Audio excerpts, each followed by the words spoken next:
Political violence is expanding its footprint in America. Today we mourn Charlie Kirk, and we ask a harder question. How did we get here?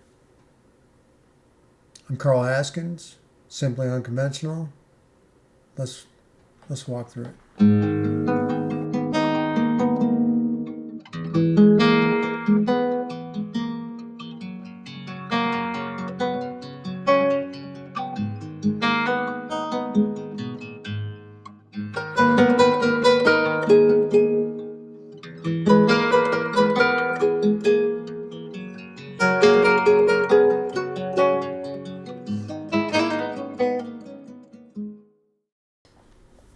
Today is a sad day.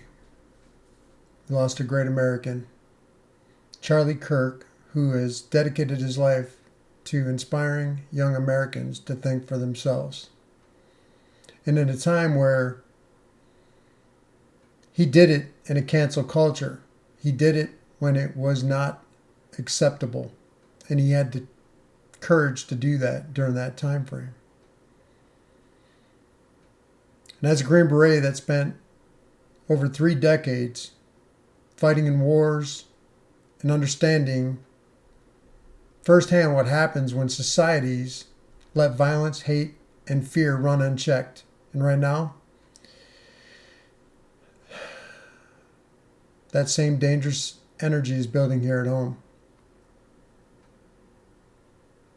I think it's time that we end this.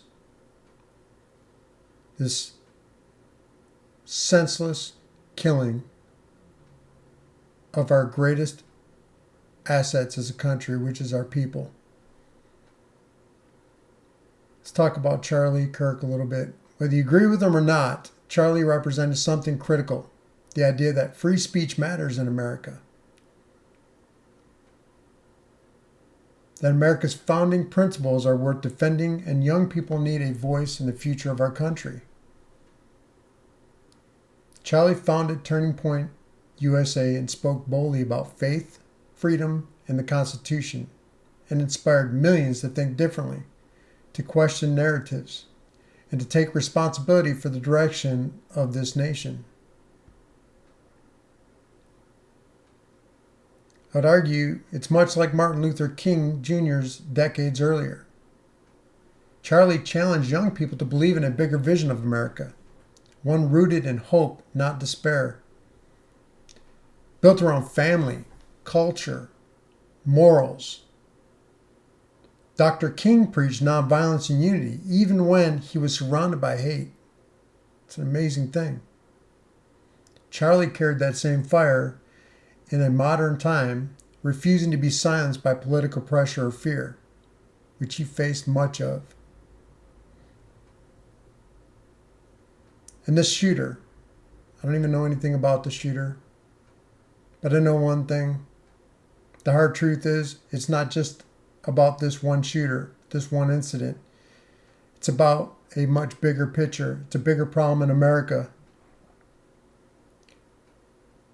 where instead of fighting with words, people are fighting and murdering people because they disagree with them fundamentally. We've seen this pattern: hateful rhetoric, dehumanizing opponents, labeling fellow Americans as enemies. This is a toxic environment. It sets the stage for violence. What do you think is going to happen? The shooter may have pulled the trigger, but the culture that allowed this mindset to grow, well, that told him it was okay to do it. You have all these very toxic, left-leaning cultures out there that are just, everything is violence, everything is fight, everything is hurt, everything is, whether it's vandalizing Teslas, whether it's trying to assassinate Donald Trump, whether it's letting animals, like the guy that was on the bus or train or whatever it was, stab a woman to death and then walk away. A guy that had been arrested 14 times. We have to stop pretending this is random. It's not. It's a natural result of a divided nation being fed fear, anger, and lies, and tie all that with mental health, that fear mongering with the mental health, the political hate. We're in the middle of a mental health crisis in America. We have millions of Americans struggling with depression, hopelessness, untreated trauma. When those struggles mix with political fear mongering, then you get ridiculous acts of violence like this by people that are just sick. They're evil. And I blame the news networks. That fear mongering, you go on MSNBC, CNN, even parts of Fox Network, these different shows all attack people. And it's just, they act like everybody's not a human being. Last time I checked, we're all God's creation. That's my belief. I don't whether it's yours or not, it doesn't matter. But it's my truth. These politicians, zero leadership, they're manipulating the public into destroying people's lives.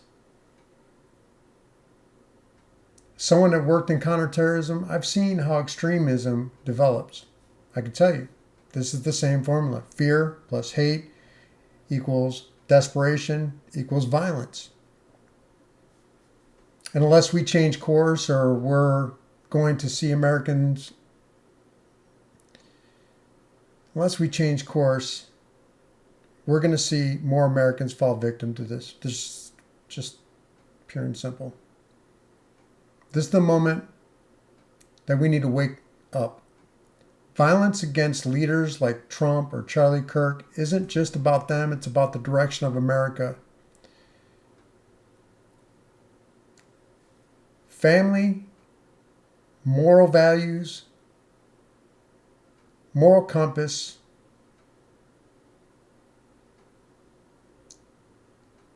all these things matter. And we can't have a nation where political disagreements are settled with bullets instead of debates. It just doesn't make any sense. We can't raise our kids in a culture where hate is normalized and unity is mocked. And so many people preach unity and acceptance and all these things. And that's great and that's fine. And I agree. Love our neighbor. Look at every person with compassion. But there is evil out there, and it needs to be dealt with. Martin Luther King Jr. once said, "We must learn to live together as brothers, or perish together as fools." This just wasn't for the 60s. That's good for right now. We either break this cycle of hate, or we watch it consume us and our kids. Now, I don't know about you, but I don't want my kids to have to sit on a subway and be lit on fire. I don't know about you, but I don't want someone that's talking about free speech, morals, and ethical common sense discussions being shot for that.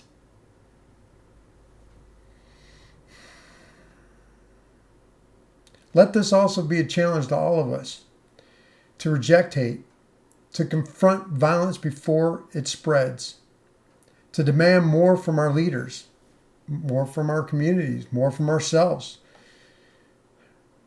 Pray. I fought for this country overseas, and I'll say this with absolute clarity. America is worth saving, but it starts with us here, now, today. It's a sad day. And I can't help think of the Chicago communities, the black communities, where they're killing other Americans. You see, in the military, we don't see color. We don't see race. We see Americans. We are Americans. People need to get their heads out of their butts and realize that we are all Americans. If you have a disagreement with someone, Get a better argument and convince them of your side of the story. Don't pull a gun on someone. That's the biggest form of cowardice there is. Just want to say God bless Charlie Kirk, God bless his family, and God bless America.